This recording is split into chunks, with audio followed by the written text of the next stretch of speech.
Hai, Assalamualaikum warahmatullahi wabarakatuh. Salam sejahtera cikgu ucapkan semua pelajar-pelajar yang menonton video cikgu. Okay.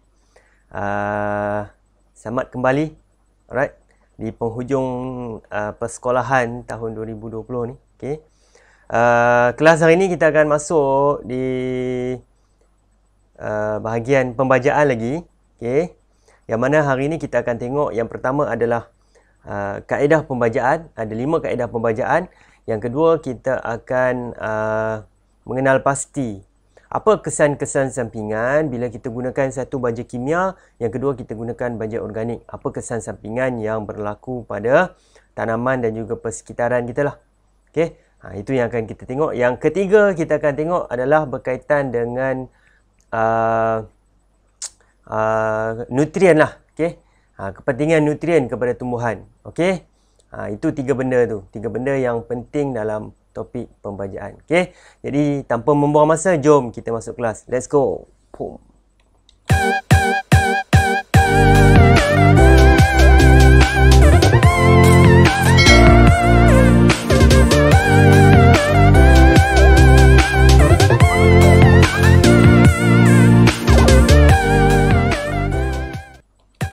Okey, alright. Ini topik bagi sambungan bahagian pembacaan hari tu. Kalau nak tengok nota yang sebelum ni, perbincangan kita yang sebelum ni, para pelajar boleh cari dalam playlist pertanian, cuba tengok berkaitan unit 1.3. Berbelit-belit. 1.3 iaitu di bahagian pembacaan. Tengok jenis-jenis baja. Itu dalam tu saya dah terangkan lah. Okay. Hari ni, topik hari ni kita akan bincangkan. Yang pertama adalah kaedah pembacaan. Okay. Kaedah pembacaan. Kita tengok yang pertama. Dia kata, saya gunakan highlighter. Pembacaan boleh dilakukan melalui pelbagai kaedah. Okay. Dalam ni kita nak bincangkan ada 5 kaedah yang penting. Sebenarnya cikgu, saya tengok ayah saya... ada pelajar lah, saya beritahu dalam kelas, cikgu, saya tengok ayah saya tanam pokok, dia baja, dia main buang-buang bubur letak-letak macam tu ya. Tak ada kaedah-kaedah macam ni pun. Tak ada masalah sebenarnya. Okay? Cuma kaedah-kaedah ni dia lebih kepada macam kaedah yang praktikal. Maksudnya bila kita gunakan kaedah ni, ada kesan yang lebih baik terhadap tanaman. Dan juga mungkin dari segi penjimatan baja kita tak pembaziran berlaku. Okey. Contoh kita akan tengok sekejap lagi . Baik. Ini bergantung, kaedah pembacaan ni bergantung kepada jenis tanaman yang diusahakan. Kalau tanam pokok durian, ada cara dia pembacaan. Kalau tanam sayuran-sayuran berdaun hijau, ada kaedah pembacaan dia. Kalau tanam salad, ada kaedah dia. Okey. Seterusnya, 5 kaedah yang digunakan dalam aktiviti. Okey, kita tengok yang pertama. Yang ini adalah kaedah taburan. Okey. Apa teknik taburan ni? Kalau tengok nota ni, dia kata bahan ditabur secara sekata di atas permukaan tanah. Okey. Kita tengok kan. Ini dia punya garis luar di bahagian kanopi pokok tu. Okey. Kan nampak ni kanopi luar ni. Okey. Jadi kita ambil jarak. Ini adalah kawasan yang sesuai untuk kita letak pembacaan kita lah. Okey. Ini kawasan dia. Okey. Kawasan yang sesuai untuk pembacaan. Kita hanya taburkan di sekeliling pokok mengikut garis kanopi pokok tu. Okey. Itu adalah kaedah taburan lah. Dia kata penaburan biasa dilakukan ke atas bahan pepejal. Yang mana dia mungkin baja butir, baja yang biji-biji tu kan. Okay.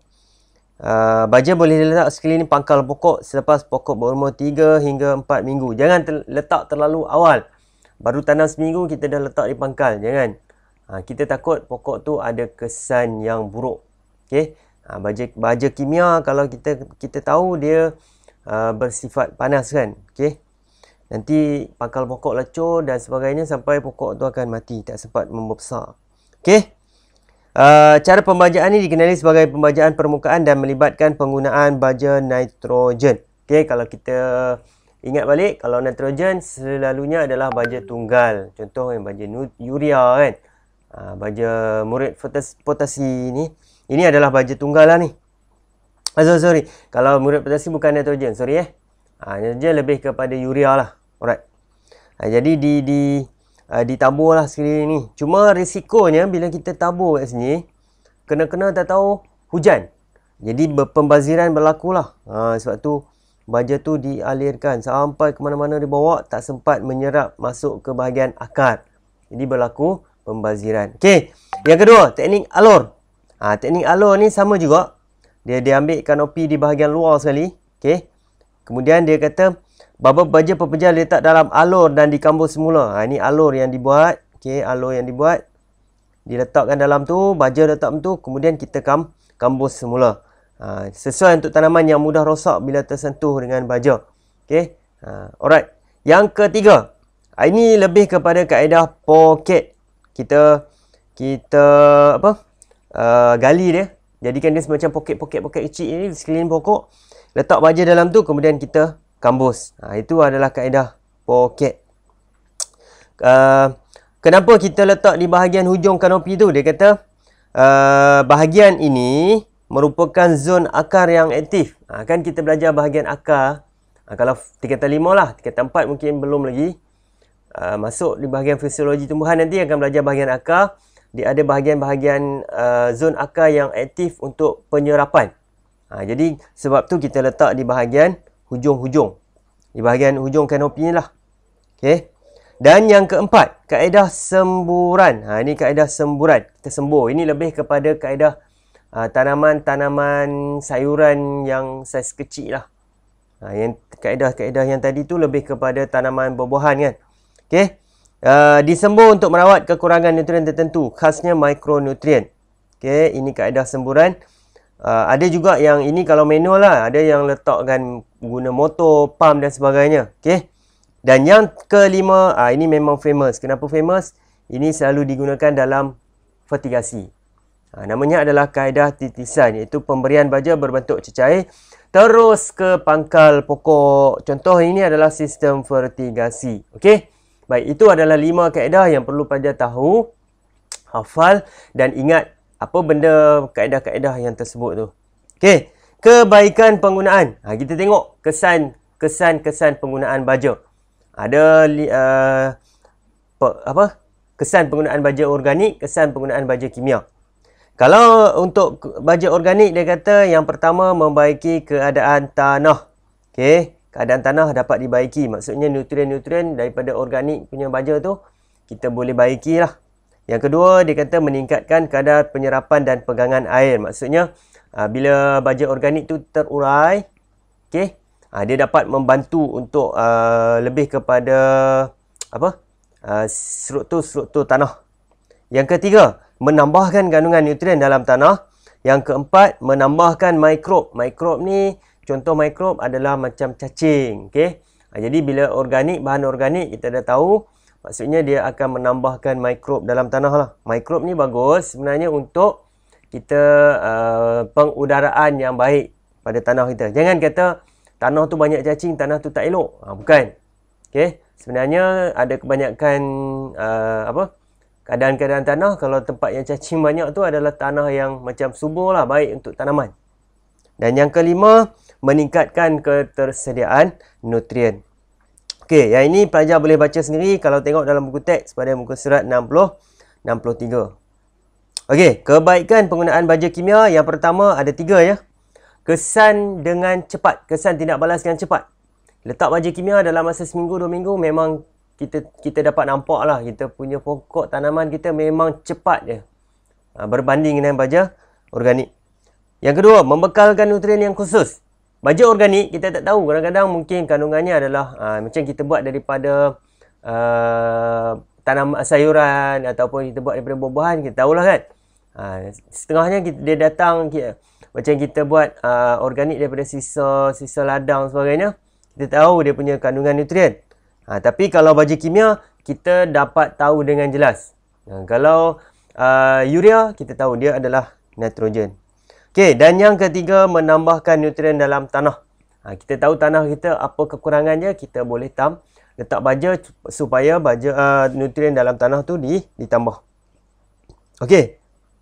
Ini pun boleh baca penerangan lebih khusus pada buku teks muka surat 64.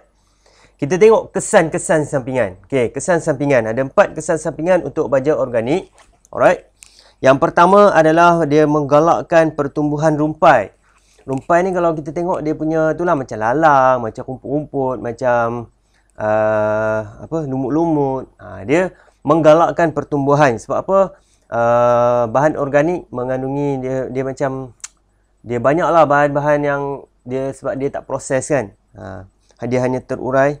Okey, yang kedua, penyebaran perosak ataupun penyakit. Jadi dia memudahkan perosak untuk datang. Ini kekurangan dia lah. Kesan sampingan dia. Yang ketiga, menjadi perumah kepada perosak. Yang keempat, meresap lambat ke dalam tanah. Okey, kita tengok Ini contoh rumpai-rumpai yang dapat tumbuh kalau kita gunakan baja organik. Ini penyebaran perosak ni. Dia menarik kehadiran lalat, kumbang tanduk, koya. Okey. Ini contoh-contoh perosak lah. Pelajar boleh baca dan hafal dalam buku teks ni. Virus, bakteria, kulat, nematod, serangga, rumpai, parasit, patogen, saprofit, vektor. Okey. Menjadi perumah. Maksudnya dia baja organik menjadi perumah yang mana perosak tu boleh hidup dan membiak dalam baja organik menyebabkan koloni perosak berkembang. Makin besar, makin banyak dan sampai pokok kita tak boleh survive. Okey, bagi kesan sampingan untuk baja kimia. Yang pertama, dia mencederakan tisu tanaman. Kalau kita letak dengan berlebihan, sampai satu tahap dia boleh mematikan pokok. Meningkatkan keasidan tanah. Yang ketiga, mencemarkan air dan tanah. Dan yang keempat, meningkatkan cross productivity ladang. Bahagian meningkatkan keasidan, sebab tu contoh macam kita buat fertigasi dalam satu cycle kita, mungkin 3 bulan, 4 bulan, dalam masa 2 minggu atau 3 minggu sekurang-kurangnya lah. Bila kita dah selalu kita bagi baja AB tu kan, dalam masa sehari atau 2 hari mesti kita nak flush, buang. Kita nak buang asid-asid yang ada dalam kita punya medium tu, kokopik kita lah. Dengan cara kita gunakan air yang bersih. Kita hanya bagi je air bersih je. Tak payah campur dengan baja AB. Itu cara kita nak buang asid tanah. Kalau kita ditanam di atas tanah, dengan cara kita buat penanaman penggiliran. Itu salah satu cara dia lah. Atau ada banyak cara lain. Pengapuran dan sebagainya. Okey. Dia punya penerangan pelajar boleh baca pada muka surat 67. Okey. Dan yang terakhir hari ini kita nak tengok adalah keperluan nutrien untuk tumbuhan. Yang mana keperluan ni dipecahkan kepada 2. Yang pertama makro, yang kedua mikro. Yang makro ni keperluan yang macam dia perlukan dengan kuantiti yang banyak lah. Mikro ni kuantiti yang sedikit. Bukan tak perlu, dia perlu tapi hanya sedikit. Okey. Okey, kita tengok satu persatu. Antaranya adalah karbon, 1, hidrogen, oksigen, nitrogen, fosforus, kalium, kalsium, magnesium dan juga sulfur. Manakala mikro, boron, klorin, kuprum, ferrum, mangan, molybdenum, zinc. Kalau pelajar ada bakat nak menyanyi, buatlah lirik lagu supaya mudah hafal kan. Karbon, hidrogen, apa-apalah. Terpulang pada pelajar kan. Korang semua kreatif-kreatif, buatlah lagu, rapping ke, hip hop ke. Okey. Tengok. Ini peranan dan juga kesan. Kalau kekurangan untuk nitrogen, fosforus dan kalium, makro lah. Okey. Kalau nitrogen, peranannya lebih kepada daun lah. Okey, nitrogen ni lebih kepada daun. Alright. Dia kata komponen utama klorofil. Maksudnya dia nak meningkatkan proses fotosintesis lah kan, berkaitan klorofil. Mempercepat tumbuhan tanaman, menggalak pembinaan tisu tumbuhan. Kalau kurangnya tumbuhan terjejas, klorosis pada urat daun, nekrosis pada tepi-tepi daun tu. Kita akan nampak kesan kekuning-kuningan macam dia nak yang coklat-coklat tu kan. Itu adalah kesan ni lah. Fosforus dia lebih kepada akar. Okey. Pelajar kena ingat ni. Nitrogen daun, fosforus akar, okey. Lebih kepada metabolisme kanji dan protein.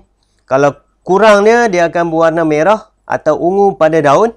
Bahagian bawah daun berubah daripada hijau kepada kekuningan. Dan juga kalium adalah lebih kepada pengeluaran ni. Bunga atau buah. Okey. Kita letak buah lah. Okey. Kan kita belajar NPK. Baja ni kan. Baja NPK. Kalau N tinggi, baja tu maksudnya lebih kepada daun. Kalau P tinggi, baja tu lebih kepada akar. Baja nilai K tinggi, grade dia lah. Lebih kepada buah. Dia punya peranan dan kekurangan pelajar boleh baca kat sini. Kalau kekurangan bermula pada daun tua, klorosis surat daun dan tepi daun. Okey. Ini contoh-contoh dia lah. Contoh-contoh kekurangan bagi nutrien-nutrien tu. Kalau nitrogen macam ni nampaknya. Kalau fosforus nampak kan tepi-tepi ni. Okey. Kalau kalium kita nampak ada bintik-bintik kat sini. Okey. Sama macam tu lah. Klorosis antara urat daun, nekrosis tepi daun. Urat daun ni kita nampak dia punya tu urat-urat daun kan. Tu klorosis dia. Okey. Alright. Jadi untuk kaedah pembajaan dan juga kesan sampingan hanya sampai situ sahaja. Yang mana pelajar perlu tahu daripada awal tadi lah. Kaedah pembajaan 5 kaedah.